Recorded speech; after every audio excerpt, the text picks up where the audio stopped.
Hello friends, कैसे हो? I hope आप अच्छे होंगे। देखिएगा, हम इस वीडियो में देख रहे हैं और ये कलाम के द्वारा लिया हुआ माइनर टेस्ट नंबर 8 है। तो इसमें है जो संस्कृत भाषा लेती है ना, आप फर्स्ट और सेकंड कोई भी लीजिएगा, कोई ज़्यादा अंतर होता नहीं है। ये है कि जो टीचिंग मेथड के 15 क्वेश्चन आते हैं, आपको मालूम होगा। तो 15 में से आपके ओवरऑल देखा जाए, अगर विश्लेषण करें पुराने पेपरों का, जैसे 2011, 13, फिर 16, 18, 21, 22, तो ओवरऑल सभी का विश्लेषण करेंगे, चाहे वो प्राइमरी हो या 6 to 8 अपर प्राइमरी हो।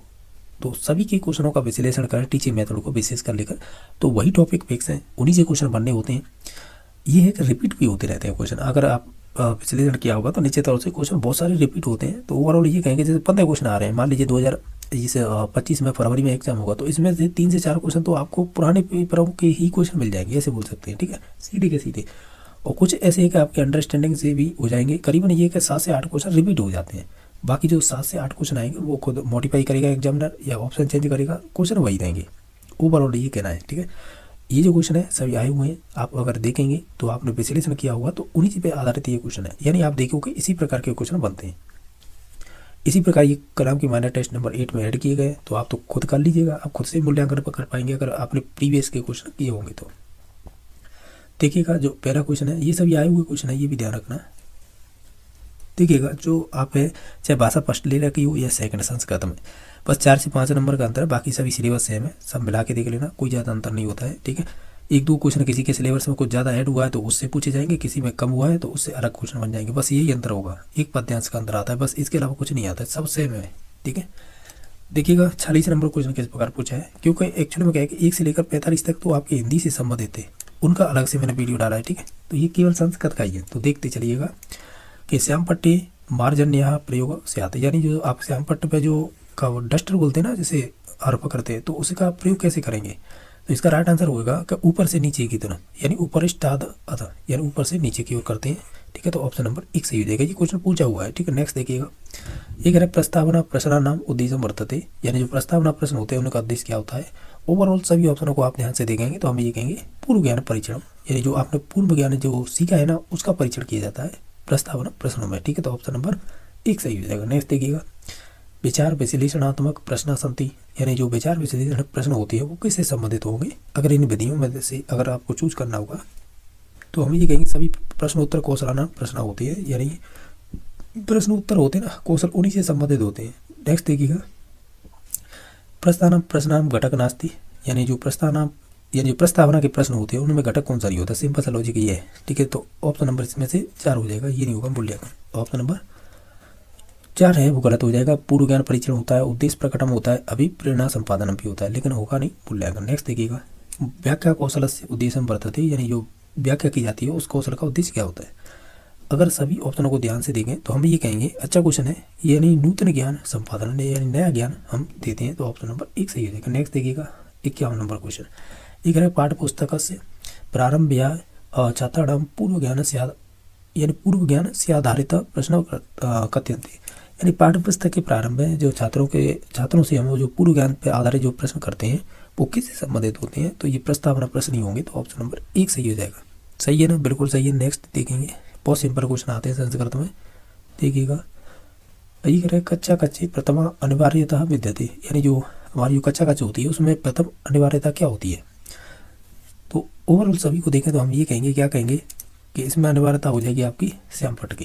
नेक्स्ट देखिएगा, 53, केन कौशला माध्यमेन अध्यापक विषय वस्तु स्पष्टीकरण से प्रयास करोति, यानी किस कौशल के माध्यम से अध्यापक है किसी विषय वस्तु का स्पष्टीकरण करने का प्रयास करता है, तो वो कौन सा इसमें से कौशल संबंधित होगा जो दे रखे हैं इनमें से, तो वो हो जाएगा आपका प्रश्न उत्तर कौशल है। ठीक है, तो ऑप्शन नंबर 3 सही हो जाएगा, बिल्कुल सही है, 3 ही हो जाएगा। संयोजक शब्दानाम अधिक प्रयोग भवती, यानी संयोजक शब्द होते हैं उनका अधिक प्रयोग किया जाता है, वो किसके थ्रू किया जाएगा। ओवरऑल देखें तो हम ये कहेंगे व्याख्या कौशल के अंतर्गत किया जाएगा। कस्मिन् कौशल अंतिम प्रश्न समस्या, यानी अंतिम प्रश्न समस्या संभवती, यानी ये कह रहा है जब आपने प्रस्तावना चाहे DLED की हो, यानी BSTC, या आपने B.Ed की होगी, जो हम पाठ्य योजना बनाते तो लास्ट में जो भी हम प्रस्तावना प्रश्न बनाते थे उसमें लास्ट में एक समस्यात्मक क्वेश्चन होता था, तो वो किस में होता था, प्रस्तावना कौशल में ही होगा। ऑप्शन नंबर 1 सही हो जाएगा। ठीक है, नेक्स्ट देखिएगा कि अस्मिन् नाटक शिक्षण विदो शिक्षक स्वमेव सर्वेषां नाटक पात्राणां वाचिक अभिनव करोति। यानी नाटक शिक्षण की विधि में जो शिक्षक है वो स्वयं से ही तो सब कुछ कर रहा है। यानी नाटक का जो पात्र होता है वो भी खुद कर रहा है, वाचक यानी जो कहने की चीज़ें वो भी खुद ही कर रहा है। तो ये किससे संबंधित है, ये कह रहा है, यानी ओवरऑल टीचर ही कर रहा है सब कुछ। तो वो होता है आदर्श नाट्य विद्यो में, ऐसा होता है कि शिक्षक खुद ही करके बताता है ये सभी चीज़ें। अब क्वेश्चन नंबर देखिएगा 57 नंबर क्वेश्चन, ये कह रहा है अनुवाद शिक्षण, यानी अनुवाद शिक्षण से किन प्रयोजन, यानी अनुवाद शिक्षण के प्रयोजन में आप इनमें से किस शब्द को यूज करेंगे, यानी ये दे रखे हैं। अगर ओवरऑल देखें तो हम कहेंगे शब्द कोश से वृद्धि भवति, यानी जो भी शब्द हैं उनके में वृद्धि करना, निश्चित तौर से यही इसका मेन उद्देश्य रहेगा। नेक्स्ट देखिएगा संहिता पाठ, पद पाठ इत्यादि नाम प्रयोगस्मिन् विधौ भवति, यानी जो संहिता पाठ हो गए, आपके पद पाठ हो गए, इनका उपयोग किया जाता है वो किस विधि में किया जाता है, तो ये किया जाता है आपकी जो पारायण विधि होती है ना उसमें किया जाता है। तो ऑप्शन नंबर 4 सही हो जाएगा। एक है सामान्य विशिष्टम प्रति इति सिद्धांत अस्मिन् विधौ अस्ति। ओवरऑल देखें तो ये कह रहा है कि हम सामान्य से विशिष्ट की ओर जाते हैं, तो ये जो सिद्धांत है ना वो किस विधि में आता है, तो ये आता है आपकी निगमन विधि। निगमन विधि है वो नियम से उदाहरण की हो जाती है या सामान्य से विशिष्ट की ओर जाती है। तो ऑप्शन नंबर 3 सही हो जाएगा। क्वेश्चन नंबर 61 है पूर्णांतंसहम प्रति इति शिक्षण सूत्र आधारित शिक्षण, यानी शिक्षण विद्या अस्ति, यानी ये कह रहा है कि जो भी आपकी पूर्ण से अंश की ओर हम जाते हैं तो वो किस शिक्षण सूत्र को किस विधि में उपयोग करते हैं, ये नाम बताना है। अब जब से पूर्ण से अंश की ओर बात करेगा तो निश्चित तौर से हम जाएंगे विश्लेषणात्मक विधि में, ठीक है। पूर्ण से अंश की ओर हम किस इस शिक्षण सूत्र का उपयोग करते हैं, विश्लेषण विधि में, ठीक है। तो ऑप्शन नंबर इसका 2 सही हो जाएगा। नेक्स्ट देखिएगा व्याकरण शिक्षण स विधिषु एष विधि न परिगण्यते, यानी व्याकरण शिक्षण की कौन सी विधि है जिसमें परिगण्य उपयोग नहीं होती है, ठीक है। इसमें से कौन सा हो जाएगा, वो इसमें से हो जाएगा तुलना विधि। ऑप्शन नंबर 3 सही हो जाएगा। नेक्स्ट देखिएगा प्राथमिक स्तरीय संस्कृत व्याकरण शिक्षण से सर्वोत्तम विधि का, यानी जो प्राइमरी लेवल पर संस्कृत शिक्षण की सर्वोत्तम विधि कौन सी होगी, अगर इन सभी ऑप्शनों को देखें तो हम कहेंगे अव्याकृत विधि हो जाएगी। ध्यान रखना संस्कृत में व्याकरण शिक्षण की पूछिए, समझे, प्राइमरी लेवल पर व्याकरण शिक्षण की सर्वोत्तम विधि अव्याकृत विधि हो जाएगी, जिसे भाषा संस्करण विधि भी कहते हैं। नेक्स्ट देखिएगा ये कह रहा है भारतीय पाठ्य पुस्तक विधि समर्थक के आजादी, यानी भारत में जो पाठ्य पुस्तक विधि के समर्थक कौन रहे हैं या थे, इस प्रकार पूछा है। तो ऑप्शन नंबर इसका डॉक्टर बेस्ट महोदय हो जाएगा। ऑप्शन नंबर कह सकते हैं 1 सही हो जाएगा, ठीक है। क्वेश्चन नंबर देखिएगा 64, ये कह रहा है पंडित विधि अथवा परंपरागत इति नामना प्रसिद्ध संस्कृत शिक्षण विधि अस्ति, यानी पंडित विधि अथवा परंपरागत विधि नामना प्रसिद्ध संस्कृत, यानी संस्कृत में ऐसी कौन सी प्रसिद्ध विधि है जो इस नाम से जानी जाती है, किससे, पंडित और परंपरागत, तो वो हो जाएगी पाठशाला विधि। ऑप्शन नंबर 3 सही हो जाएगा।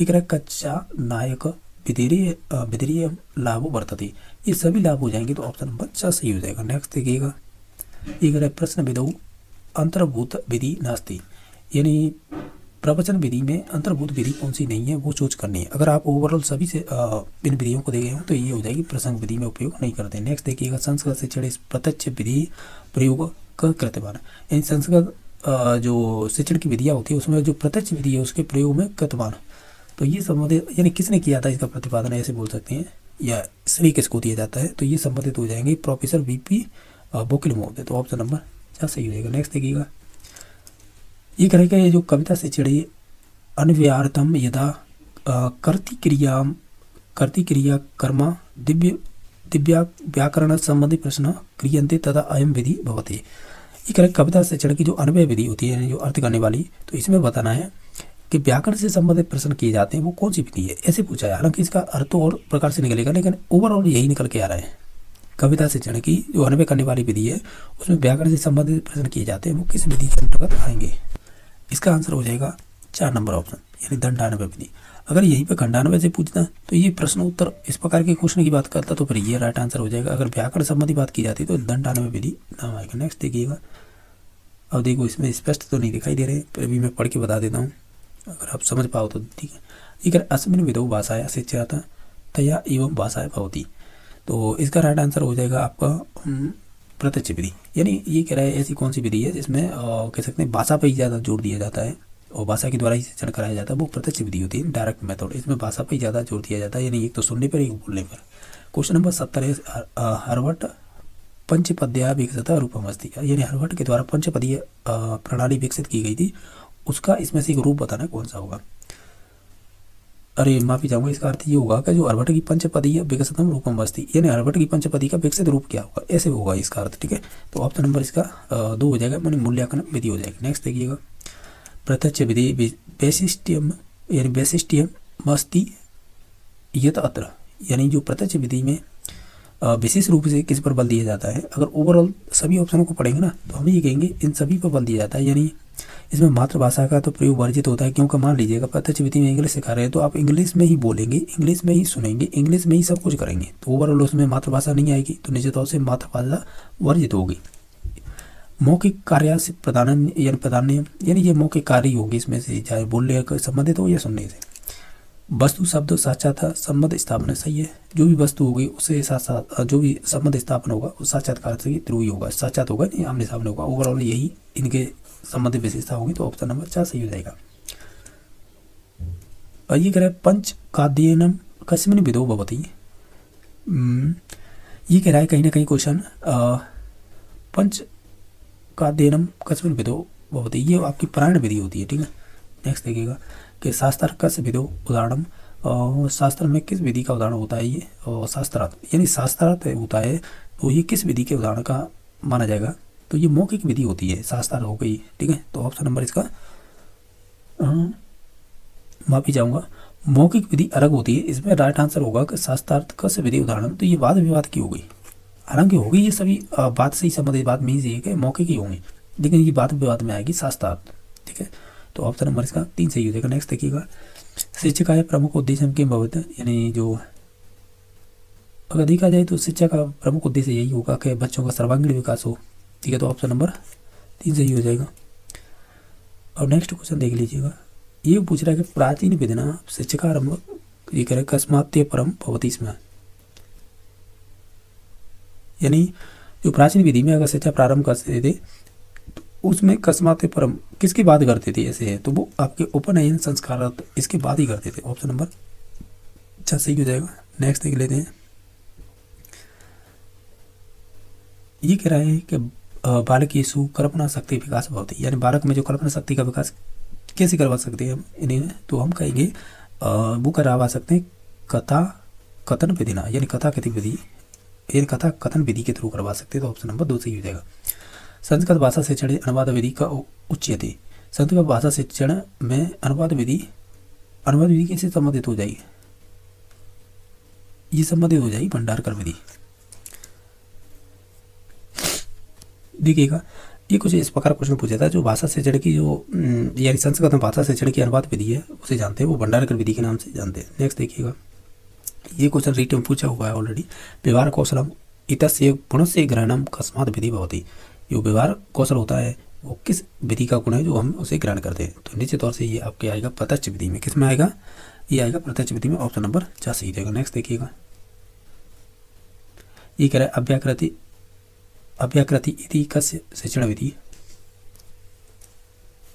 ये हो जाएगी आपकी व्याकरण की विधि हो जाएगी, जिसे हम भाषा संस्कार विधि भी कहते हैं। नेक्स्ट देखिएगा, ये कह रहा है नवीन शिक्षण पद्धति या व्याकरण शिक्षण से सर्वाधिक रुचिरो विधि बनती, तो ये हो जाएगी जो हम नवीन शिक्षण विधियों की बात करें चाहे व्याकरण की हो, उसमें सर्वाधिक रुचिकर मानते हैं हम, अगर इन सभी में देखें ध्यान से तो ये आपका हो जाएगा आगमन निगमन विधि, तो ऑप्शन नंबर 3 सही हो जाएगा। क्वेश्चन नंबर नेक्स्ट देखिए, कस्मिन् विधौ उदाहरण नियम प्रति शिक्षण सूत्र से अनुसरण क्रियते, किस विधि के अंतर्गत उदाहरण से नियम की ओर जाते हैं, ये शिक्षण सूत्र किस विधि का अनुसरण करता है, तो कहीं ना कहीं हम आगमन भी जाते हैं यानी उदाहरण से नियम की ओर, तो ऑप्शन नंबर इसका 2 सही हो जाएगा। नेक्स्ट देखिएगा, निम्नलिखितेषु अनुवाद से रूपम नास्ति, ये कह रहा है कि इनमें से अनुवाद का रूप नहीं है, एक ये बताना है, तो ये चलते हैं संस्कृत में, तो निश्चित तौर से ये जो है ना संक्रंता अनुवाद, यानी इसे संग्रंथ अनुवाद बोल सकते हैं, वो तो सवर्ण धीरे संधि होकर ये दोनों मिला के संग्रंथान अनुवाद कर दिया है, तो ऑप्शन नंबर इसका 2 हो जाएगा। ये संबंधित नहीं है, बाकी अक्षर से अनुवाद होता है, चाहे अनुवाद होता है, तथ्य अनुवाद होता है। इसमें कह रहा है कि अनुवाद शिक्षण से उद्देश्य अस्ति, यानी अनुवाद शिक्षण का उद्देश्य क्या होगा, तो ओवरऑल सभी ऑप्शनों को ध्यान से देखें तो हम ये कहेंगे ये सभी इंपॉर्टेंट हो जाएंगे, यानी ये संबंधित होंगे, तो ऑप्शन नंबर 4 सही हो जाएगा। शिक्षण से मुख्य उद्देश्य के वास्ते, यानी शिक्षण का मुख्य उद्देश्य क्या होता है, तो हम कहेंगे जो व्यक्ति का सर्वांगीण विकास हो, यही मोस्टली होता है, तो ऑप्शन नंबर इसका 3 हो जाएगा।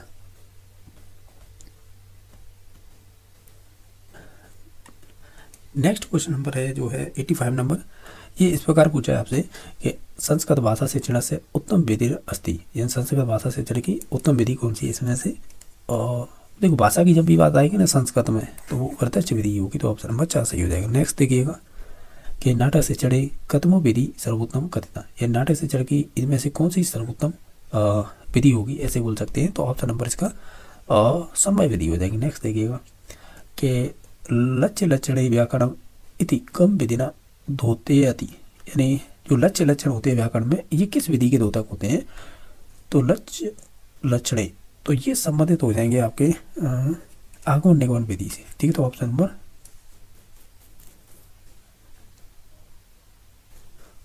नंबर इसका 2 सही हो जाएगा।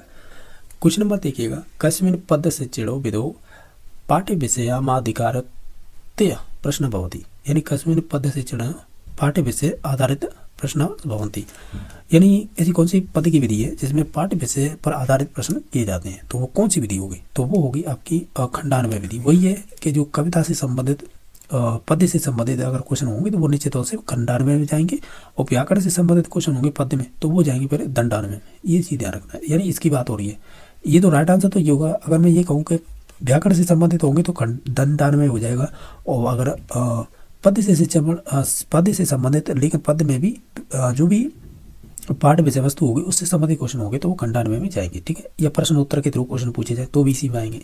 नेक्स्ट देखिएगा श्री रामकृष्ण गोपाल भंडारकर महोदय का विधि प्रतिपादित, इनके द्वारा कौन सी विधि प्रतिपादित की गई थी, वो थी आपकी व्याकरण अनुवाद विधि, तो ऑप्शन नंबर 1 सही हो जाएगा। नेक्स्ट देखिएगा कि ये कह रहा है हरवाटी पंच पद्यांतर्गते न गच्छति, ये कह रहा है जो हरवट की पंचपदी प्रणाली है ना उसमें से ऐसा कौन सा पद इसमें नहीं है, ठीक है। तो देखिएगा इसकी ट्रिक मैं बार बार बताता रहता हूँ, PPCG है, यही है CGA।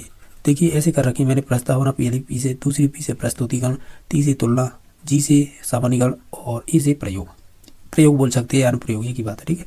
देखिएगा प्रस्तावना है, विषय ये है ना विषयोपस्थापन, इसका मतलब ही प्रस्तुतिकरण होता है, तुलना कंपैरिजन हो जाएगा, सामान्यीकरण जनरलाइजेशन हो जाएगा, प्रयोग अप्लाई हो जाएगा, एप्लीकेशन बोल सकते हैं या अप्लाई, लेकिन मूल्यांकन की बात नहीं की है, तो ऑप्शन नंबर 3 सही हो जाएगा।